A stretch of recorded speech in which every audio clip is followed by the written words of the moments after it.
أما بعد فأعوذ بالله من الشيطان الرجيم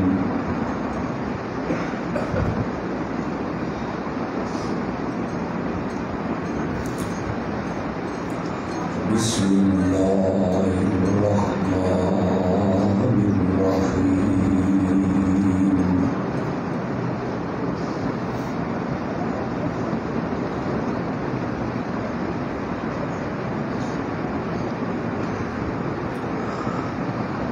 لقد كان لكم في رسول الله أسوة حسنة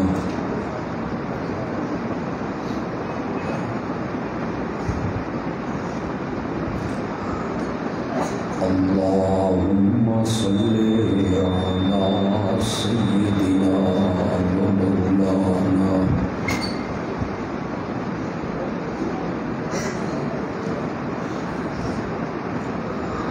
محمد النبي الأمي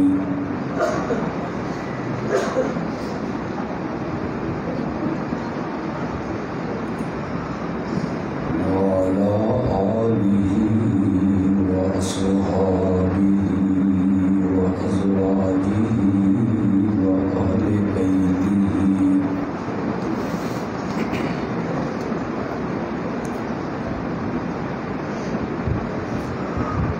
وبارك وسلم ثم صل عليه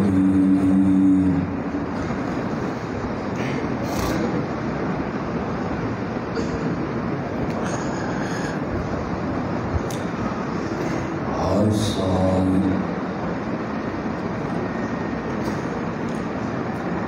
ربیع الاول کے مہینے میں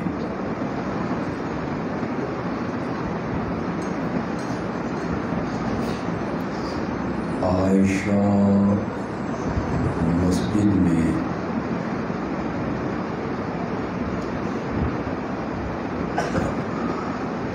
پیغام مصطفیٰ کے عنوان پر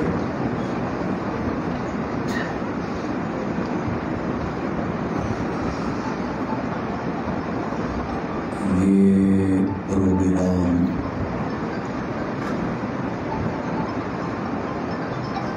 منعقد ہوتا ہے۔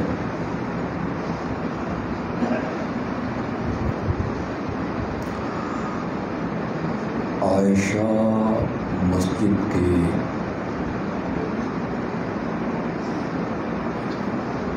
ہماری جماعت کے اراکین نوجوان ورکر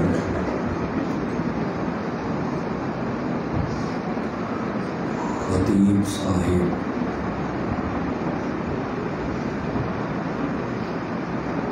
اس پروگرام کے لیے محنت کرتے ہیں۔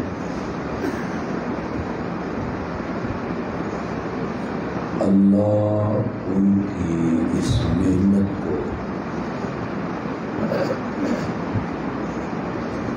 شرف قبولیت عطا فرمائے۔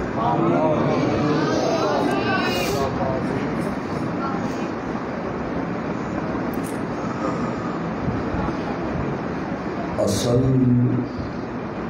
خطاب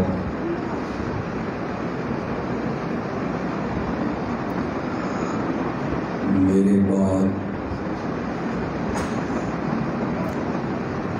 ہماری جماعت کے نوجوان مبلغ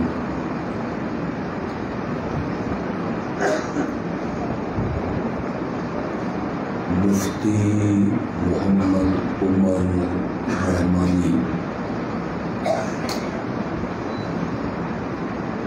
رحیم یار خان سے تشریف لائے۔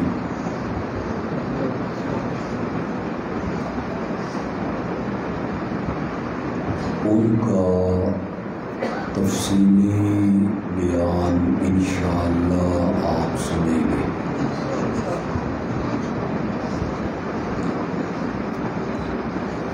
میں آپ کے گھر کا بندہ ہوں،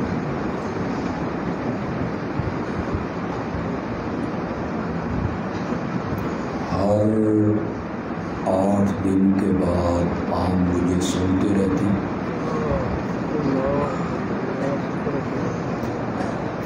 اور گھر کی مرغی بھی دال برابر ہے۔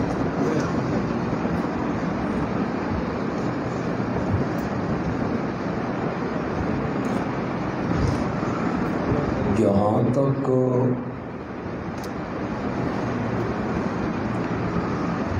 ہم نے قرآن و سنت کو پڑھا ہے،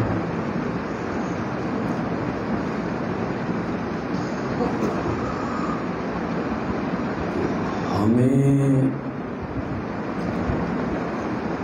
یہ معلوم ہوا ہے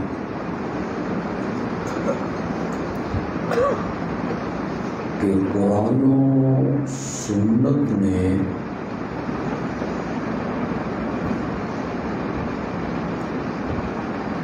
جس گناہ کی سب سے زیادہ مذمت اور تردید کی، وہ گناہ شرک والا گناہ۔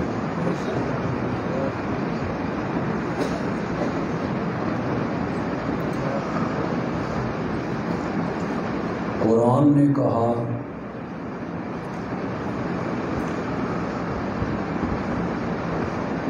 کہ جس نے اللہ کے ساتھ کسی کو شریک بنایا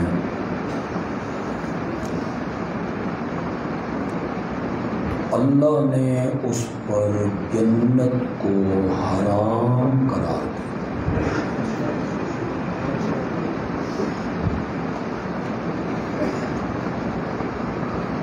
قرآن نے کہا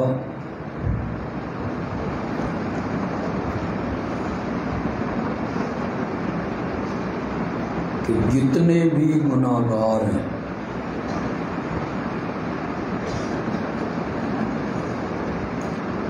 اگر توبہ کیے بغیر مر گئے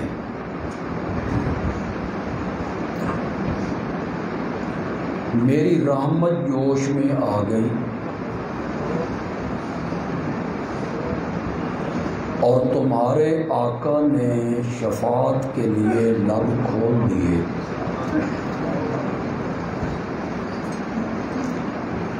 جس گناہ گار کو میں چاہوں گا معاف کر دوں،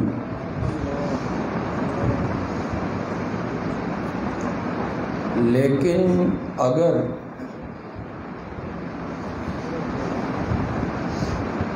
اس نے شرک کا گناہ کیا اور بغیر توبہ کے مر گیا تو میں نے اس کو معاف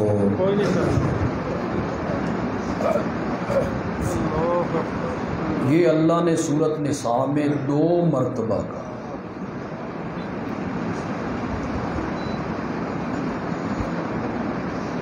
ہماری شریعت نے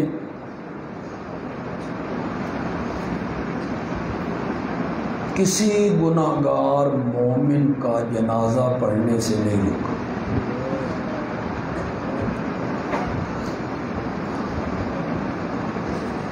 کہیں کہا ہو کہ بے نماز مر جائے تو اس کا جنازہ نہ پڑھو، ایسا نہیں۔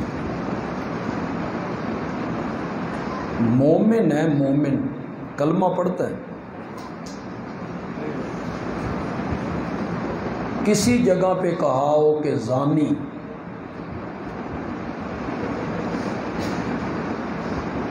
مر جائے اس کا جنازہ نہ پڑھو، نہیں کہا۔ چور، ڈاکو، رہزن، باپ کو قتل کرنے والا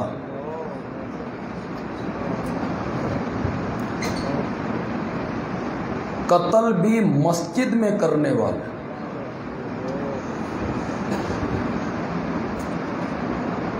یہ باپ کا قاتل مر جائے اس کے جنازہ پڑھنے سے نہیں روکا، کسی گناہگار کے جنازہ پڑھنے سے دین اسلام نے، شارع نے نہیں روکا، مشرک کے لیے مغفرت کی دعا کرنے سے قرآن نے منع۔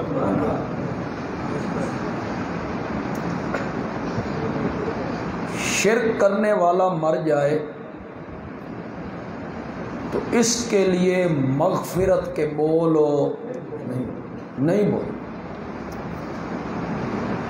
حاجی صاحب بڑے نیک تھے، اللہ بخشے،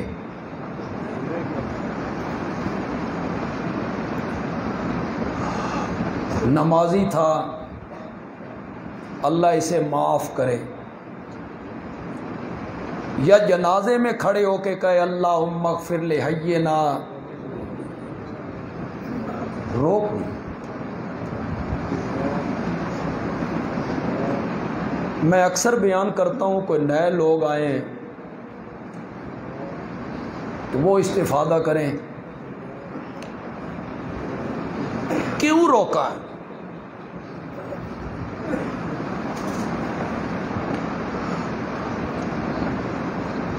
یا اللہ ہم نے معاشرے میں رہنا ہے،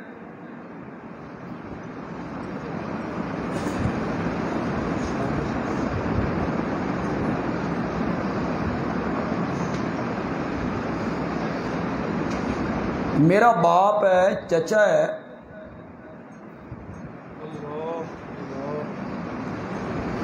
دفتر میں کولیگ ہے، رشتہ دار ہے، پڑوسی ہے، محلے دار ہے،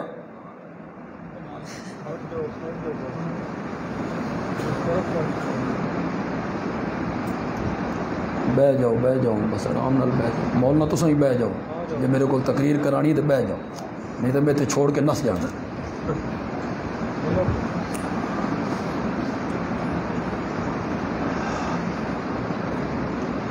مولا تو نہ بخشے نہ بخش،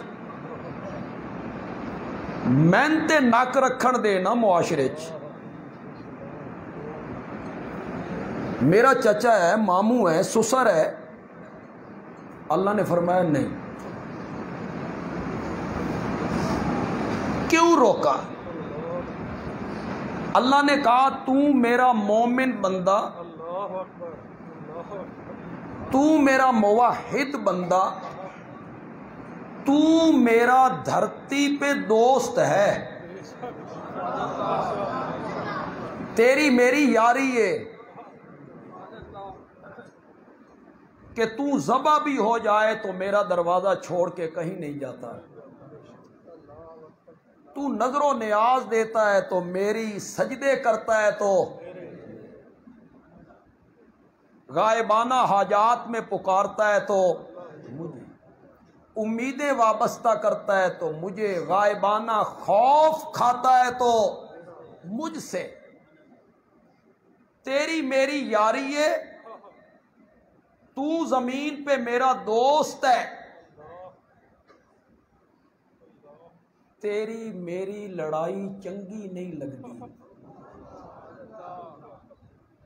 تیرا میرا جھگڑا چنگا نہیں لگتا، میں عرش پہ اعلان کروں کہ میں نے مشرک کو معاف نہیں کرنا، اور تو زمین پہ کھڑے ہو کے کہے مولا معاف کر دے، بخش دے، اے چنگی گل نہیں، فرشتے کھلو کے تو بھی اوہ گل کر جیڑی عرش تے میں کر رہا ہوں، تو میرا دوست ہے، تو میرا یار ہے۔ سب سے زیادہ جس گناہ سے روکا ہے شریعت نے، وہ کون سا گناہ ہے؟ منع کیا، لوگوں کو سمجھایا۔ ہم سب امیدوار ہیں قیامت کے دن انشاءاللہ میرے پیارے پیغمبر ہم گناہگاروں کے لیے شفاعت کریں گے انشاءاللہ، ہم اس کے قائل ہیں۔ اگر کوئی نیا آدمی، کوئی نیا دوست ہمارا آیا ہے، دوسرے مسلک سے اس کا تعلق ہے، ہمیں سننے کے لیے آ گیا ہے، بھئی وہابیاں نو بھی سنیے جی، آیا نو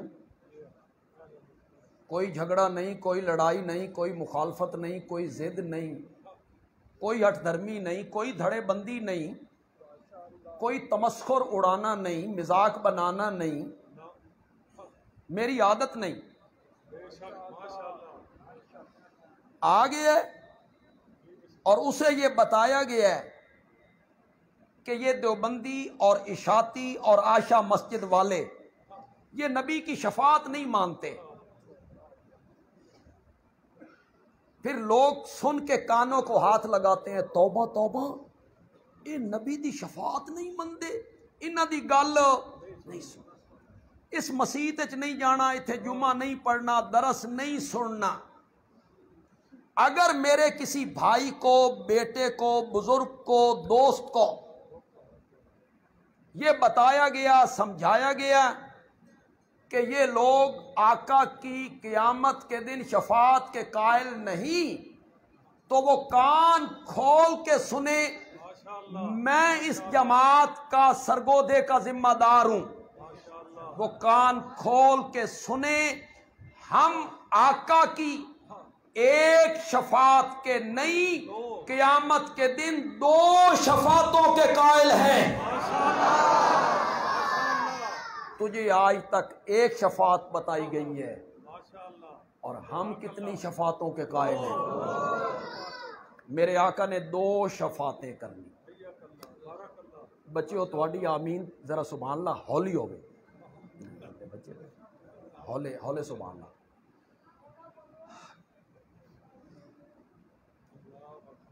کتنی شفاعتیں کرنی ہے میرے نبی نے؟ ایک شفاعت کبریٰ، کبریٰ کا معنی ہے بڑی، دوسری شفاعت ہے صغریٰ، صغریٰ کا معنی ہے چھوٹی۔ پہلے شفاعت کرنی ہے میرے نبی نے کبریٰ، یہ صرف اپنی امت کے لیے نہیں، ساری کائنات کے لیے میرے نبی نے شفیع بننا ہے، ساری کائنات، اس میں یہودی بھی، عیسائی بھی، ہندو بھی، سکھ بھی، مجوسی بھی، اس میں فرعون بھی، حامان بھی، قارون بھی، نمرود بھی، شداد بھی، اس میں ابو جہل بھی، ابو لہب بھی، عتبہ بھی، اس میں ابن ابی بھی، مرزئی بھی، اس میں وہ کتے بھی جو میرے نبی کے توہین آمیز خاکے بناتے ہیں اور میرے نبی کی کردار کشی کرتے ہیں، وہ خاکے بنانے والے کو رب نے زندہ جلایا یا نہیں جلایا؟ ایکسیڈنٹ ہوا اور کار میں زندہ جل گیا، کچھ نہیں بچا۔ ہمیں یقین ہے، میں نے کئی مرتبہ تقریروں میں بھی کہا اور مجھے اب بھی یقین ہے، میرے نبی کا دشمن بے نام و نشان ہوگا، یہ مجھے 100% سے زیادہ یقین ہے۔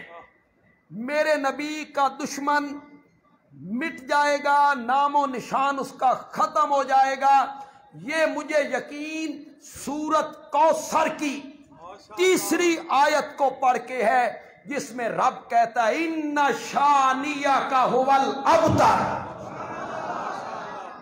میرے پیغمبر تیرے دشمنوں کا میں نام و نشان مٹا کے رکھ دوں گا، تیرے دشمنوں کا نام لینے والا بھی کوئی نہیں۔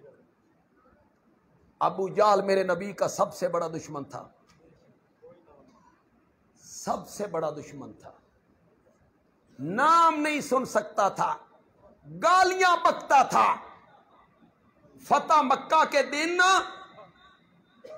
اسی ابو جہل کا بیٹا اکرمہ میرے نبی کے دامن میں آ لگا،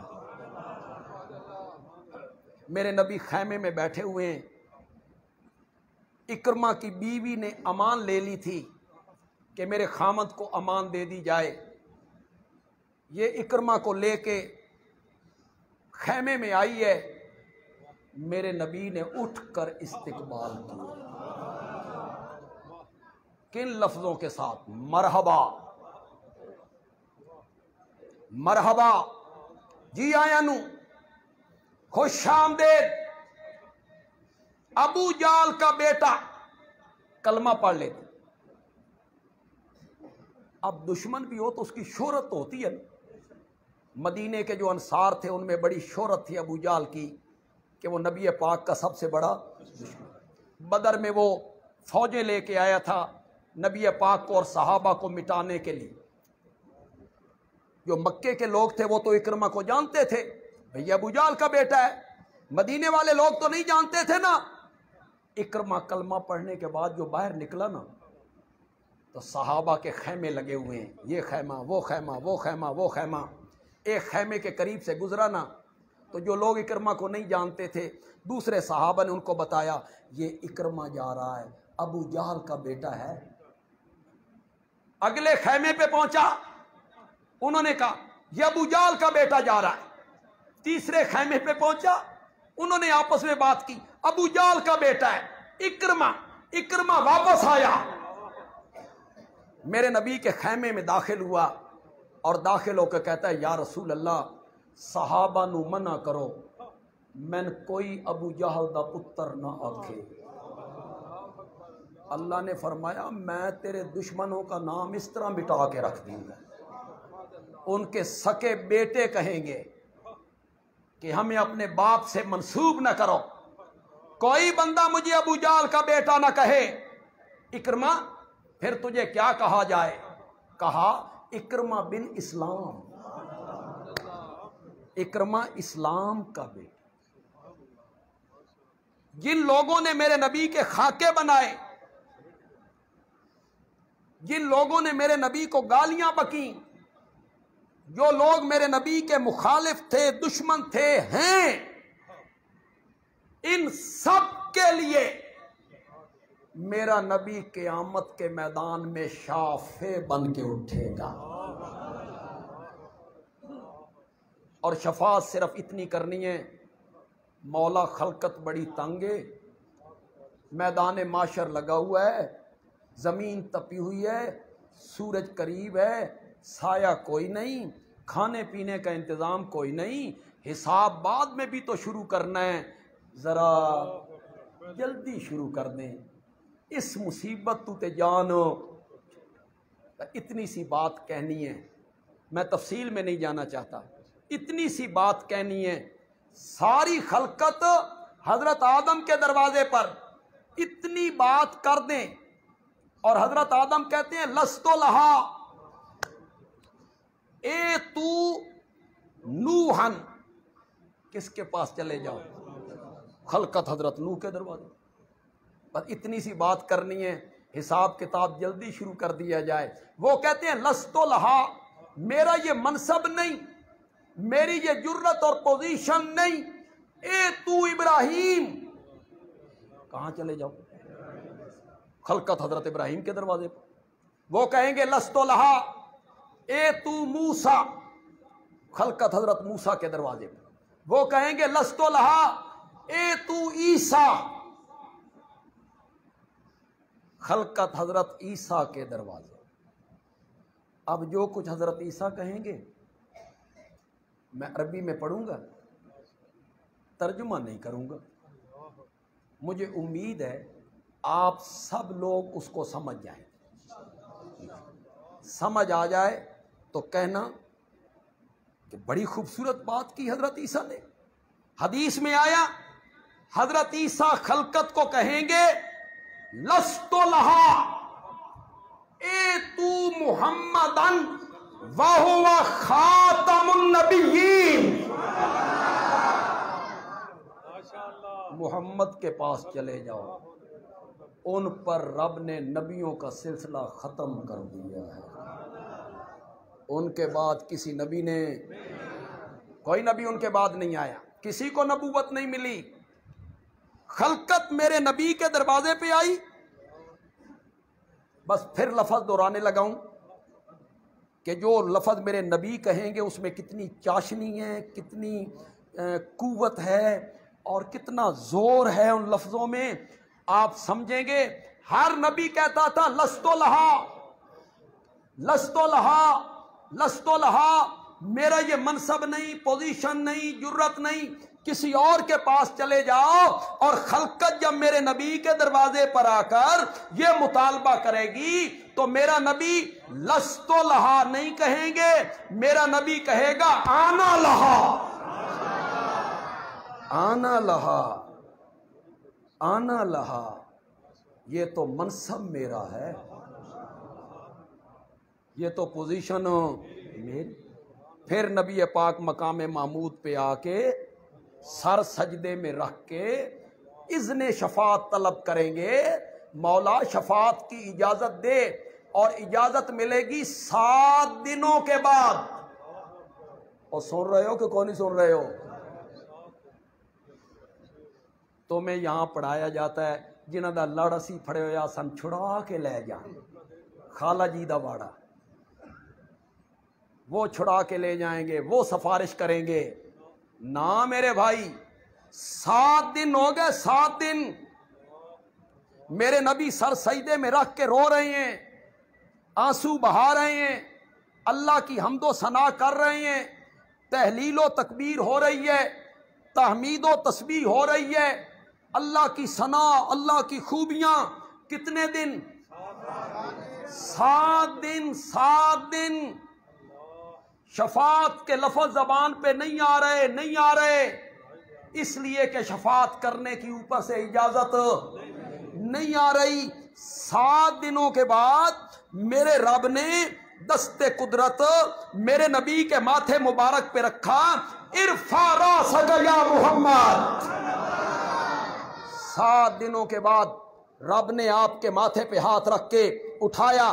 ارفع راسک یا محمد ما یبکیک یا محمد, ارفع راسک یا محمد ما یبکیک یا محمد. کیوں رو رہے ہو؟ سل توتا وشفا تشفا کل تسمع. میرے پیغمبر تو مانگتا چلا جاؤ, میں تیری جھولی بھرتا چلا جاؤں گا. اب کیا مل گئی؟ زور سے بولو یار. اب میرے نبی بولے مولا خلقت بڑی تنگ ہے, حساب کتاب بعد وتی شروع کرنی, ذرا جلدی شروع کر دے. اللہ نے میرے نبی کی شفاعت کو قبول کر. یہ پہلی شفاعت ہے, اس کا نام کیا ہے؟ شفاعت کبریٰ. ساری خلقت کے اللہ کرسی عدالت پہ آ گئے. اللہ اکبر, اللہ اکبر. کیا مقام ہے میرے نبی کا, کیا شان ہے میرے نبی. ہمارے دوستوں نے اتنے عظیم نبی کو جھنڈیوں پہ خوش ہونے والا نبی بنا. انا للہ, لائٹوں سے خوش ہوتا ہے, جھنڈیوں سے خوش ہوتا ہے. اتنے عظیم نبی کو کیا مقام ہے, کیا شان ہے, کیا عظمت ہے.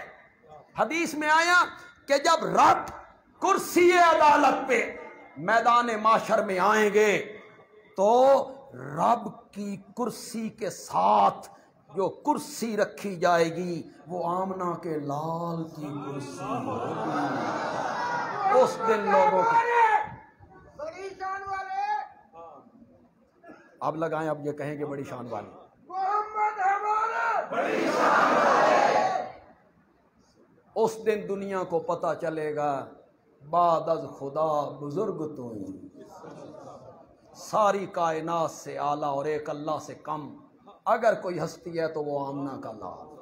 اگلی بات سنیے, اگلی یہ جو آج میرے نبی کے خاکے بناتے ہیں یہ یہودی, عیسائی, ہندو, سکھ, مجوسی, میرے نبی کے مخالف, میرے نبی کے دشمن, اور پہلے کافر, میرے نبی کے زمانے کے کافر, اس سے پہلے کے کافر, فرعون, نمرود, یہ سارے ابو جال, جب ان کو پتہ چلے گا کہ آمنہ کے لال کی بات مانی گئی ہے آپ کی شفاعت قبول ہو گئی ہے، اللہ کرسی عدالت پہ آ گئے، تو حضرت آدم سے لے کر قیامت تک آنے والا جو آخری فرد ہے، ساری کائنات میرے نبی کے نام کے گیت گانے لگ جائے گی، ہر طرف آواز آئے گی واہ محمد واہ، تیرا جواب ہی کوئی نہیں، واہ محمد واہ تیری مثال ہی کوئی۔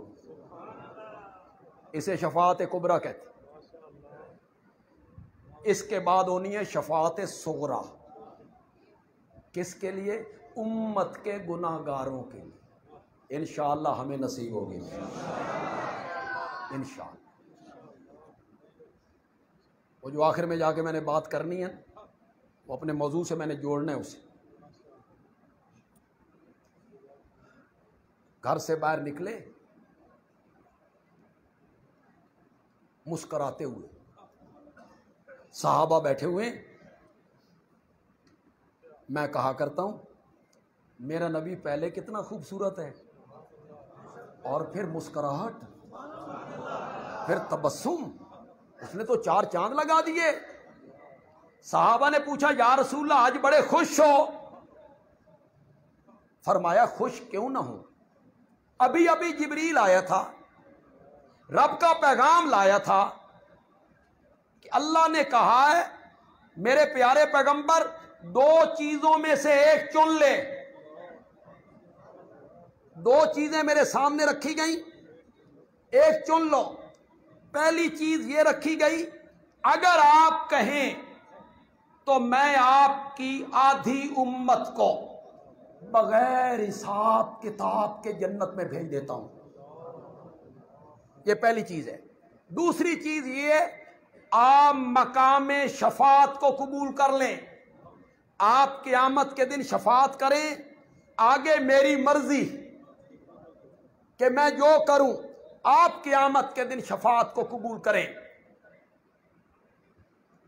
صحابہ کے ذہن میں یہی بات تھی جو آپ کے ذہن میں آ رہی، آدھی امت یہ مان لی جائے، آدھی امت بغیر حساب کتاب، ہو سکتا کمبو کلو نہیں بھی آ جائے، ساڈا بیڑا ہی پار ہو جائے بغیر حساب کتاب کے۔ تو یا رسول اللہ آپ نے کس کو چنا؟ میرے نبی نے فرمایا فاخترت الشفاعت، میں نے کس کو چنا؟ شفاعت۔ یا رسول اللہ آدھی امت، آدھی، آپ نے وہ پسند نہیں کیا، شفاعت کو پسند کر لیا۔ میرے آقا نے فرمایا مجھے رب کی رحمت سے امید ہے کہ میں جب شفاعت کے لیے لب کھولوں گا تو آدھی سے زیادہ امت کو اپنے ساتھ جنت میں لے کے چلا جاؤں گا، اس لیے میں نے شفاعت کو قبول، اس لیے میں نے شفاعت کو کیا کر لیا؟ قبول کر۔ فاخترت الشفاعت، یہ میرے نبی کو یقین کیوں ہے؟ یہ علماء بیان نہیں کرتے، چلو یہ میں آپ کو میں سنا دیں میرے نبی کو یقین کیوں، اور یہ حدیث میں آیا، میرے آقا نے فرمایا ہر نبی کو اللہ ایک ایسی دعا مانگنے کا اختیار دیتے ہیں کہ جب بھی وہ دعا مانگو گے وہ رد نہیں ہوگی، قبول ہی ہو۔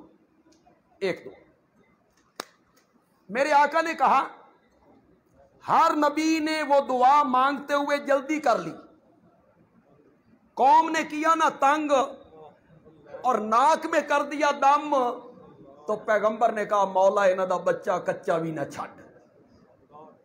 ہر نبی نے وہ دعا مانگنے میں کیا کر لی؟ جلدی کر لی۔ مجھے طائف میں ستایا گیا، میں 3 دفعہ بے ہوش ہو کے گرا، میرے غلام نے بھی کہا کہ بد دعا کر دو، میں نے وہ دعا نہیں کی۔ احد میں میرے دانت شہید ہو گئے، سر مبارک زخمی ہو گیا، میں گڑھے میں گر گیا، میں نے وہ دعا نہیں مانگی۔ میرے 70 صحابہ شہید ہو گئے، میں نے وہ دعا نہیں مانگی۔ میرے چچا کے جسم کے 12 ٹکڑے کر دیے گئے، میں نے وہ دعا نہیں مانگی، میری بیٹی زینب کو نیزہ مار کے اونٹنی سے گرایا گیا، میں نے وہ دعا نہیں مانگی، مجھے ستایا گیا، مارا گیا، پتھروں کی بارش برسائی گئی، میں نے وہ دعا نہیں مانگی، نہیں مانگی، نہیں مانگی۔ اور میری امت کے گناہگاروں، وہ دعا میں نے تمہارے لیے سنبھال کے رکھی ہوئی ہے، وہی دعا میں نے قیامت کے دن مانگنی ہے۔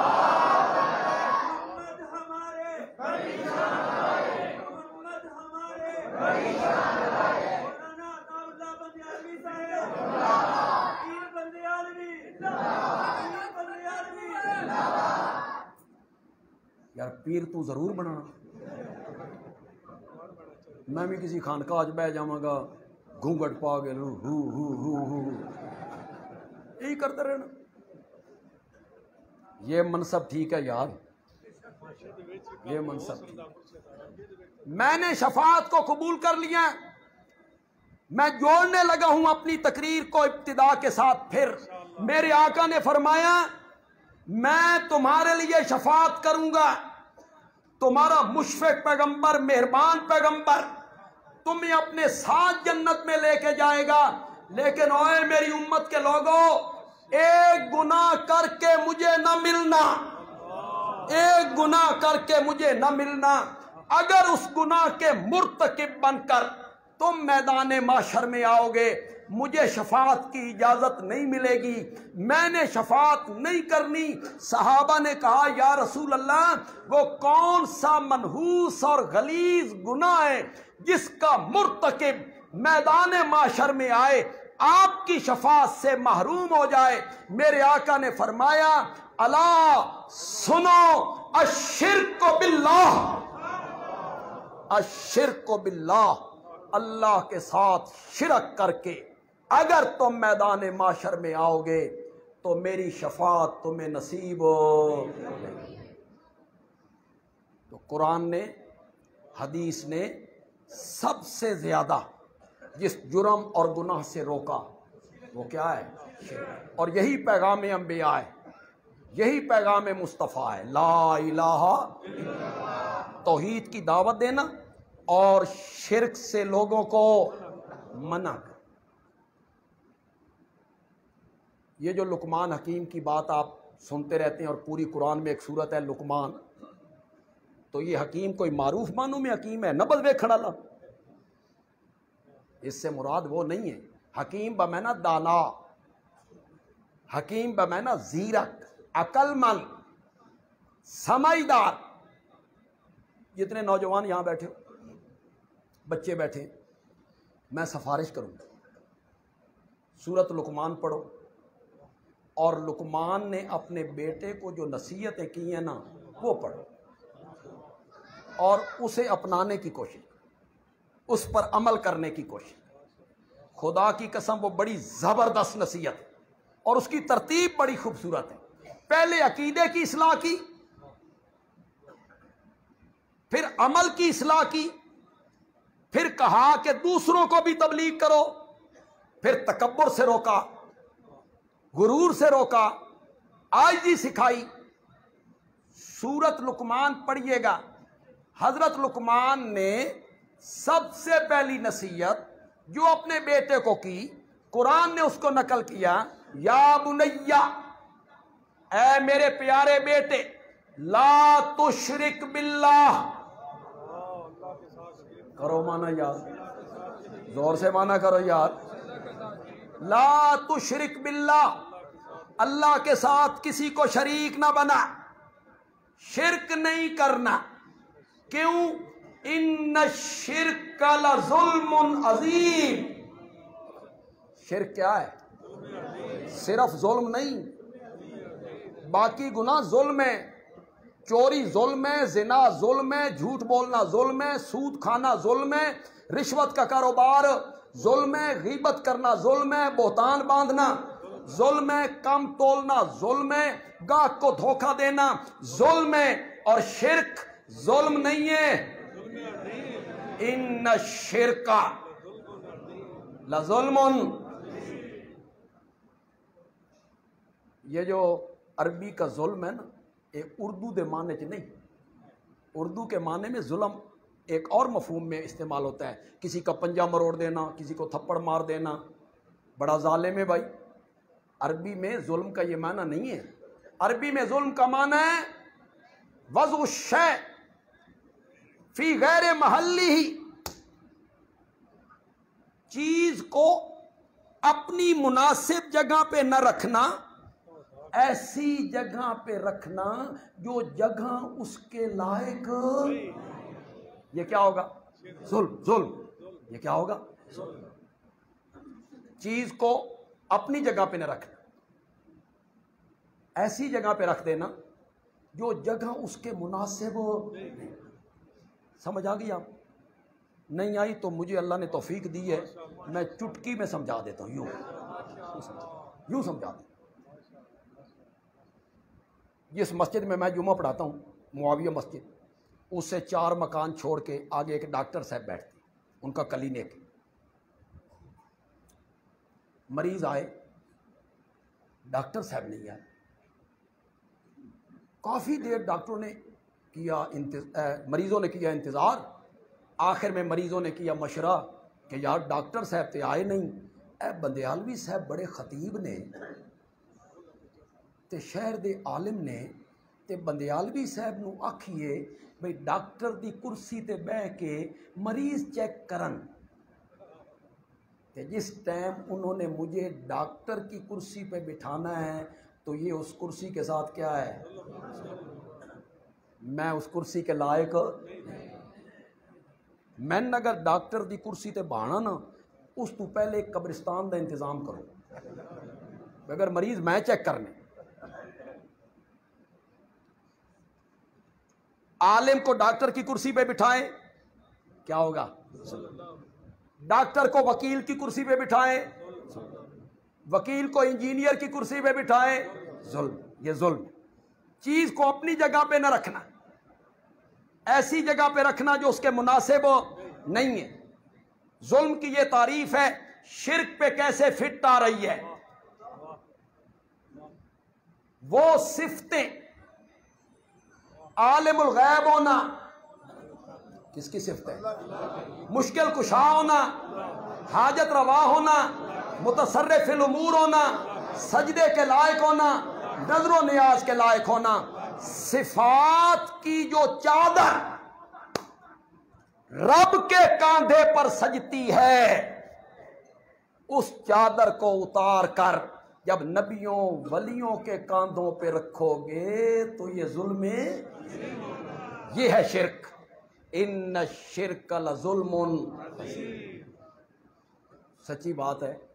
یہ تو میں نے تمہید شروع کی تھی، اصل میں بیان یہ کرنا چاہتا تھا کہ شرک کے بعد جس گناہ سے سب سے زیادہ شریعت نے روکا ہے وہ بدعت ہے. سب سے زیادہ شرک سے روکا، اور شرک کے بعد جو دوسرا گناہ ہے وہ کیا ہے؟ تو میں بدعت آپ کو سمجھانا چاہتا تھا لیکن وقت کافی ہو گیا.